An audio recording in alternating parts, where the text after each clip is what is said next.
Tanong ako sa'yo. What's up? Charing. Tama ba sa'yo na tinutulugan yung away? Nag-away kayo. Tapos sasabihin mo, "Huwag muna tayo mag-usap." Tapos bigla mong pinatayan ng cellphone, tinulugan, ganyan. Linak, ganyan. Ni-restrict, ganyan. Tapos tulog ka. Oo, ganyan. Hindi, siguro Or So, minsan depende. outan, yung mga ganun, tapos hindi muna kayo nag-usap. Alam mo yung isang buong magdamag, hindi mo alam kung nasan yung tao. Sa akin, depende. Talaga? Kasi, depende. Alam mo kung bakit? May mga away kasi na hindi mo maayos overnight eh. Parang hindi applicable sa atin Pero yan. kasi, yun na. Wait lang. Pero kasi, based sa experience ko, sa experience natin, dito sa relasyon natin na to, hindi siya umaabot ng, nagkakatulugan tayo na hindi maayos. So, nagkakapuyatan tayo. Oo, yung at least, nakakapuyatan kami. yun yung sinabi ko na, may mga kasi na hindi maaayos sa overnight kasi tayo naman, ang ginagawa natin, hindi talaga natin tinutulugan.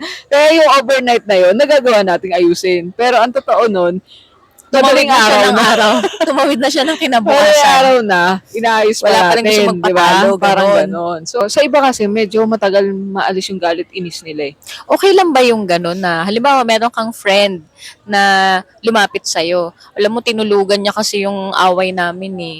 Okay lang ba yun? Ano ipapayo mo sa kanya? Depende ano ba kasing away nyo. Gaano kalaki ba yan? Baka naman nagka-anuhan lang kayo ng ulam, di lang masarap yung nailuto mo, tinulugan ka na yung away. Mga ganun. Tapos di ka Hindi yung makatulog. mga away talaga na syempre, mga away na mga uga-ugali. Ganyan. Tapos sabihin niya sa'yo, tinulugan niya kasi ako eh. Anong gagawin ko? Tulugan mo din, charing. Hayaan mo muna siyang matulog. Tolerate kasi mo. mamaya pagod din yun. Kunyari galing sa work, hindi ka makakapag-isip ng maayos pag ganun eh.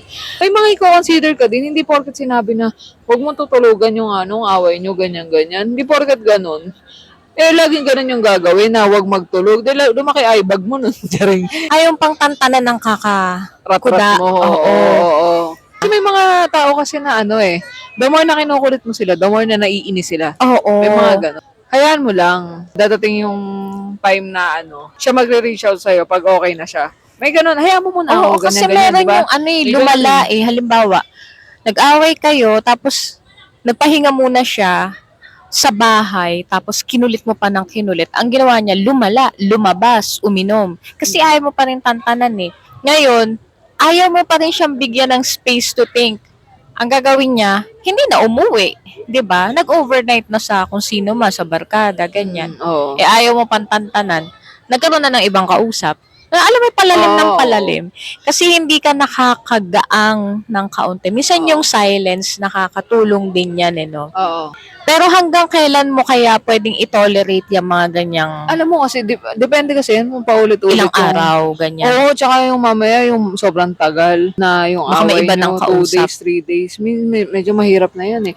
Medyo nakakatakot na yan eh. Kasi nakakaya na nang wala ka eh. Alam mo sa Ang ngayon, 3 days. parang totoo nga yung sinasabi mo. At actually, naniniwala ako doon na effective yun pag halimbawa yung baka hindi mo alam kung ano yung pagod niya. Sa ngayon kasi ang dami ng mga factors na uso ngayon yung stress, yung depression. Dati naman kasi hindi ganun kalala yung issue ng mga ganyan. Pero ngayon parang ang naha-hype yung about sa depression, sa anxiety. Kaya kapag siguro nag-aaway kayo, lalo na kung sigawan, tapos yung murahan, ganyan, kailangan nyo talaga ng time out. Pag masyado kayong mainit, tapos puro galit yung laman ng nyo, ng bibig nyo, isip nyo, puso nyo. Totoo. Wala kayong sasabing maganda. Totoo. Lahat yung pangit. May na-experience ako, walk-outan ako pag nag-aaway. Lumalabas talaga ng bahay. Ako mahirap yun eh. Mahirap talaga yun. Mahirap yun. Tapos hindi na Kasi wala settle sa yung sarili issue. yun eh. Hindi na settle yung issue. Yun Yun yung masaklap doon na pile up lang yun. talaga maghihiwalay kayo pag ganun yung relationship niyo. Kasi Walang mga band-aid communication. solution lang yun. Oo. Eh. Yung pagka pinagawain niyo to, tapos hindi niyo pinag-usapan,